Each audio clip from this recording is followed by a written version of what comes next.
Very good morning, welcome to TV5 business breakfast. నా పేరు ప్రణీత్. నిన్న మార్కెట్ లో పాజిటివ్ గానే ముగిశాయి. అయితే నైట్ అమెరికన్ మార్కెట్లు కూడా పాజిటివ్ గా ప్రారంభమైనా కూడా ఆ పాజిటివ్నెస్ ను నిలబెట్టుకోలేకపోయాయి. చివరికి నెగిటివ్ గా క్లోజ్ అయ్యాయి. ఈ రోజు ఉదయం ఏషియన్ మార్కెట్స్ కూడా ప్రస్తుతానికి నెగిటివ్ జోన్ లోనే ట్రేడ్ అవుతున్నాయి. ఎస్జిఎక్స్ నిఫ్టీ మాత్రం ప్రస్తుతానికి స్వల్పంగా లాభాల్లో ట్రేడ్ అవుతున్నాయి. ఇక ఇవాల్టి మార్కెట్ గురించి మరింత విశ్లేషణ అందించడానికి అలాగే ఇన్వెస్టర్లకి సలహాలు ఇవ్వడానికి ప్రస్తుతానికి శేషు గారు, కుటుంబరావు గారు ప్రస్తుతం మన స్టూడియోలో సిద్ధంగా ఉన్నారు. వెరీ గుడ్ మార్నింగ్ అండి. కుటుంబరావు గారు, నిన్న మార్కెట్ మళ్ళీ లాభాల్లో బాట పట్టింది. అంటే ఒక రోజు భారీగా నష్టపోయిన తర్వాత మళ్ళీ లాభపడడం సాధారణంగా మనకి ఈ మధ్యన కనిపిస్తోంది. ఇవాళ మార్కెట్ ఎలా ఉండే అవకాశం అంటారు? ఒకటే నిన్న మోర్ షార్ట్ కవరింగే కానీ ఫాలో ఆన్ బయింగ్ అంటూ లేదనమాట. ఫ్రెష్ బయింగ్ అంటే అయితే ఏమీ కనపడలేదు. ఇవాళ సెటిల్మెంట్ రోజు కూడా కాబట్టి డెఫినెట్లీ ఏంటంటే ఆ బయింగ్ ఎక్స్పెక్టెడ్ గా ఉండింది.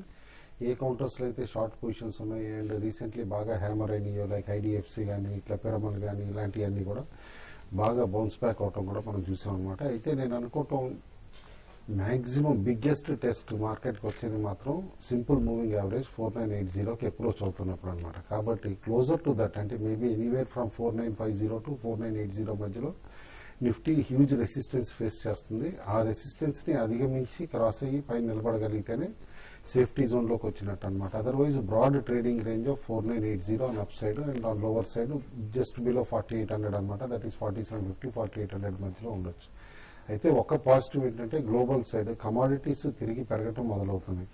డిస్పైట్ డాలర్ కరెన్సీ ఫ్లక్చుయేషన్స్ అవునండి, యూరోజోన్ క్రైసిస్ అవునండి, ఇటు యూఎస్ లో on and off statements from Senate కానీ బర్నాన్కే దగ్గర నుంచి కానీ వస్తున్నా కూడా ఈక్విటీస్ గ్లోబల్లీ కాస్త ఒక బాటమ్ అవుట్ ప్రాసెస్ లోకి వచ్చి బాటమ్ అయినాయి అన్న ఫీలింగ్ ఇస్తున్నాయి అనమాట. యూఎస్ లో కూడా నిన్న అప్ సైడ్ ఓపెన్ అయినా కూడా తర్వాత వీక్నెస్ ఏదైతే వచ్చిందో అందులో అగ్రెసివ్ సెల్లింగ్ కనపడలేదు. కాబట్టి డెఫినెట్లీ నేను అనుకోవటం markets short term trading range లో లాక్ అవుతున్నాయి. ఓకే, శేషు గారు, ఇవాళ ఎఫ్ఎన్ఓ క్లోజింగ్ ఉంది మీ సిరీస్. ఇవాళ మార్కెట్ ఎలా ఉండే అవకాశం ఉందంటారు? ఎఫ్ఎన్ఓ ఎలా క్లోజ్ అయ్యే అవకాశం ఉంది? మార్కెట్ అయితే బాగా ఈ రోజు వోల్టాలిటీ అనేది మార్కెట్ లో ఎక్కువ ఉండే అవకాశం ఉంది. ఎఫ్ఎన్ఓ క్లోజింగ్ ఒక కారణం, తర్వాత గ్లోబల్ క్యూస్, తర్వాత గ్లోబల్ మార్కెట్స్ అన్ని కూడా వోల్టాలిటీ చూస్తుంటే లాస్ట్ ఒక 1 అవర్ బ్యాక్ అన్ని ఏషియన్ మార్కెట్స్ అన్ని మైనస్ లో ఉన్నాయి. అయితే ఇప్పుడు అన్ని కూడా పాజిటివ్ రావడం జరిగింది. కాబట్టి మన మార్కెట్ కూడా కొంత పాజిటివ్ గా ఈవెన్ గ్యాప్ ఒక 5 to 4 పాయింట్స్ నిఫ్టీ రేంజ్ పెరిగే అవకాశం ఉంది ఓపెనింగ్ లో కొంత. అయితే మాత్రం మార్కెట్ లో హై లెవెల్ సస్టైన్ అయ్యే అవకాశం చాలా తక్కువ ఉంది. 4920 దగ్గర నిఫ్టీకి బాగా రెసిస్టెన్స్ ఫేస్ చేసే అవకాశం ఉంది. మార్కెట్ లో బాగా ప్రాఫిట్ బుకింగ్ హైయర్ లెవెల్స్ లో కొంత ప్రాఫిట్ బుకింగ్, కొంత సెల్లింగ్ ప్రెజర్ వచ్చే అవకాశం ఉంది. At the same time market లో పానిక్ సెల్లింగ్ అనేది ఫస్ట్ హాఫ్ లో పెద్దగా ఉండకపోవచ్చు. మార్కెట్ అంతా ఒక 10 to 15 పాయింట్స్ రేంజ్ లో, అయితే 20 పాయింట్స్ రేంజ్ లో నిఫ్టీ కొనసాగే అవకాశం ఉంది. ఇక్కడ నుంచి కొన్ని role overs next month next series కి రోల్ ఓవర్స్ దాన్ని బట్టి కొన్ని స్టాక్స్ లో అన్ఈవెన్ బౌన్స్ రావడం, తర్వాత క్షణంగా స్టాక్ పడిపోవడం, ఈ విధమైన ట్రెండ్స్ ఈ రోజు ఉంటుంది. కాబట్టి ఏంటంటే ఈ రోజు హైయర్ లెవెల్స్ లో కొంత సెల్ చేసుకోమని చెప్తున్నాయి. At the same time lower level లో కూడా బయింగ్ అటెంప్ట్ చేయొచ్చు. ఏదైనా కూడా 4850 దగ్గర పైన నిఫ్టీ ఉన్నంతకాలం ఇంట్రాడేలో కానీ తర్వాత షార్ట్ టర్మ్ కూడా, short term two medium term కొంత మార్కెట్ లో అప్ ట్రెండ్ లో ఉండే అవకాశం, ఇక్కడ నుంచి కొంత పెరిగే అవకాశం ఉంది. 4850 బిలో కానీ కంటిన్యూగా ట్రేడ్ అయితే మాత్రం నిఫ్టీ ఫర్దర్ గా వీక్ అయ్యే అవకాశం ఉంది. చాలా వరకు ఏంటంటే ఇక్కడ నుంచి మార్కెట్ లో ఇంకా వోల్టాలిటీ అనేది మార్కెట్ లో కొనసాగే అవకాశం ఎక్కువ కనపడుతుంది. ఓకే, ఇక ఇవాటి నుంచి ప్రేక్షకుల కోరిక మేరకు కాల్స్ కానీ మెయిల్స్ కానీ సాధ్యమైనంత ఎక్కువగా చూడడానికి ట్రై చేస్తాం. ఇవాటి ఫస్ట్ కాలర్ హైదరాబాద్ నుంచి రామరెడ్డి గారు లైన్ లో ఉన్నారు. హలో సార్, మేము జిందాల్కో ఫీచర్ మేము 141 దగ్గర మేము సెల్ చేసామన్నా. ఇంకొకటి అశోక్ లీలాండ్ అది సెల్ చేయొచ్చా లేదంటే ఫీచర్ ఏమైనా బై చేయొచ్చా జూన్ సిరీస్ ది? ఇందాక కొద్ది పరిస్థితి ఒకసారి చెప్పండి సార్. యాక్చువల్గా 125 టార్గెట్ అని చెప్పి అంటున్నారు, మరి అది నిన్నేమో బౌన్స్ బ్యాక్ అయినట్టుంది. Okay, Hindalco and Ashok Leyland. Hindalco అయితే మీరు 125 టార్గెట్స్ ఇవన్నీ కానీ చూచ్చు. టార్గెట్స్ ఇవన్నీ ఏంటంటే ఒక ఓవర్ పీరియడ్ లో, అంతేగాని 1-2 రోజులు కాదండి. నిన్న హిండాల్కో మన బై కూడా ఇవ్వడం జరిగింది. నేను చూసి హిండాల్కో టాప్ గెయినర్ అనమాట.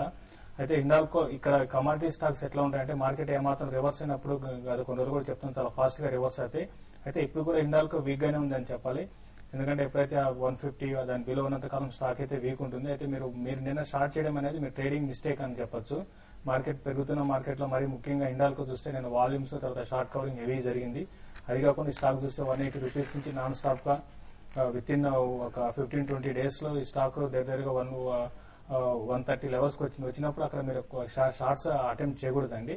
అయితే మీరు వెయిట్ చేయమని చెప్తాను. ఈ సిరీస్ లో మీరు చేసి క్లోజ్ చేసుకోవాల్సిందే. నెక్స్ట్ సిరీస్ లో మాత్రం అయితే మాత్రం మీరు 150 to 154 దగ్గర స్టాప్ లాస్ పెట్టుకుని వెయిట్ చేయండి. అరౌండ్ మీ రేట్ వస్తే మీరు ఒకసారి ఎగ్జిట్ కమ్మని చెప్తాను. అశోక్ లైలాండ్ అయితే మిగతా ఆటోమొబైల్ స్టాక్స్ అన్ని కంపేర్ చేసుకుంటే అశోక్ లైలాండ్ చాలా స్ట్రాంగ్ ఉంది. ఇది పెద్దగా ట్రేడింగ్ స్టాక్ అని చెప్పలేమన్నమాట. కాబట్టి ఏంటంటే దీంట్లో మీరు షార్ట్ ఉంటే మాత్రం దీన్ని ఒకసారి కట్ చేసుకోమని చెప్తాను. పొజిషన్ కట్ చేసుకుని దీనికన్నా వీక్ గా ఉన్న స్టాక్ లో మీరు షార్ట్ సెల్ చేయమని చెప్తాను. ఓకే, నెక్స్ట్ కాలర్ తణుకు నుంచి నాగేశ్వరరావు గారు ప్రస్తుతం లైన్ లో ఉన్నారు. హలో నాగేశ్వరరావు గారు, గుడ్ మార్నింగ్ అండి, చెప్పండి. గుడ్ మార్నింగ్ అండి. నేను బ్లూ స్టార్ ఇన్ఫో 130లో బై చేశానండి. సారీ, బ్లూ స్టార్ ఇన్ఫో ఒకటి, జయబాలి స్టీల్ ఒకటి. సెకండ్ స్టాక్ ఏదన్నారు? జయబాలి స్టీల్ అండి. ఏ ప్రైస్ లో అండి? 250 అండి.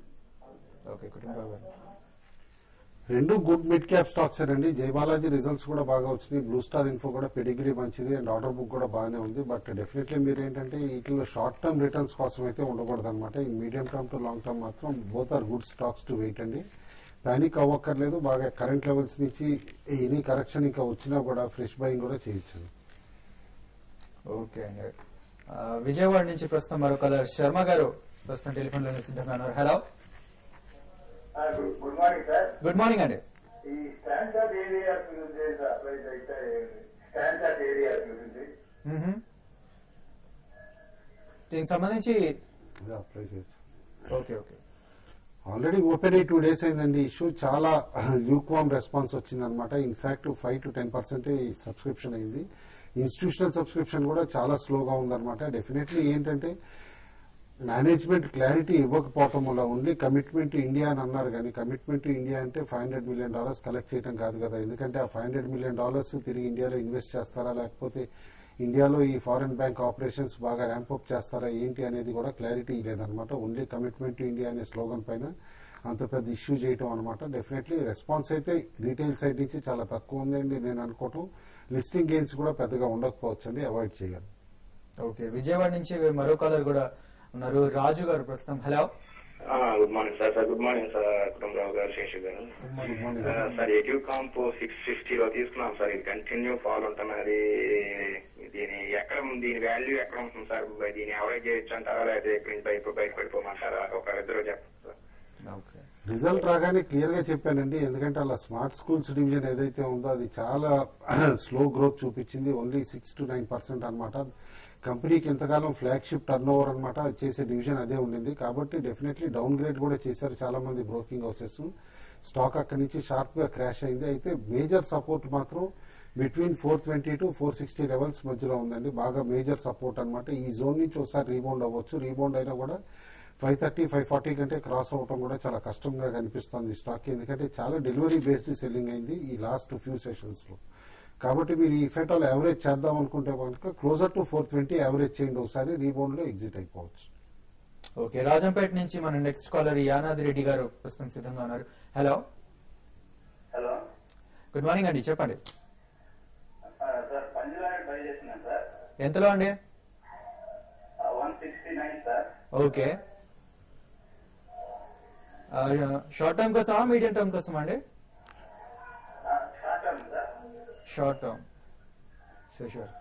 పుంజులాగా అయితే కంటిన్యూగా బాగా వీక్ ఉన్న స్టాక్ అండి. ఏమాత్రం కూడా మార్కెట్ లో పార్టిసిపేట్ ఈవెన్ పెరుగుతున్న మార్కెట్ లో లేదైతే పడుతున్న మార్కెట్ లో మాత్రం ఇది చాలా ఫాస్ట్ గా 160 లెవెల్స్ నుంచి బాగా కట్ అయిపోయి 155 ఎప్పుడైతే 155 రూపీస్ కట్ అయిందో చాలా వీక్ గా ఉందని చెప్పొచ్చు. ఇంకా ఈ స్టాక్ అయితే వీక్ గా ఉండే అవకాశం ఎక్కువ ఉందండి. 120 రూపీస్ అంటే ఇక్కడ నుంచి ఒక ₹10 స్టాక్ పడే అవకాశం ఉంది. మీరు అక్కడ ఒకసారి బై చేసుకోవడానికి ప్రయత్నం చేయండి.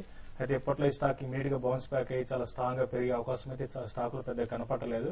ఒకవేళ మీరు యావరేజ్ అంటూ చేసుకోవాలంటే మాత్రం 120 లెవెల్ యావరేజ్ చేసుకోండి. అక్కడ యావరేజ్ చేసుకుంటే ఒక 6 months 8 months కానీ మీరు వెయిట్ చేయగలిగితే మళ్ళీ 150, 160 లెవెల్స్ వచ్చే అవకాశం ఉంది. అక్కడ ఒకసారి ప్రాఫిట్ బుక్ చేసుకోమని చెప్తాను. ఓకే అండి, ఇప్పుడు షార్ట్ బ్రేక్ తీసుకుందాం. బ్రేక్ తర్వాత మరిన్ని కాల్స్ చూద్దాం.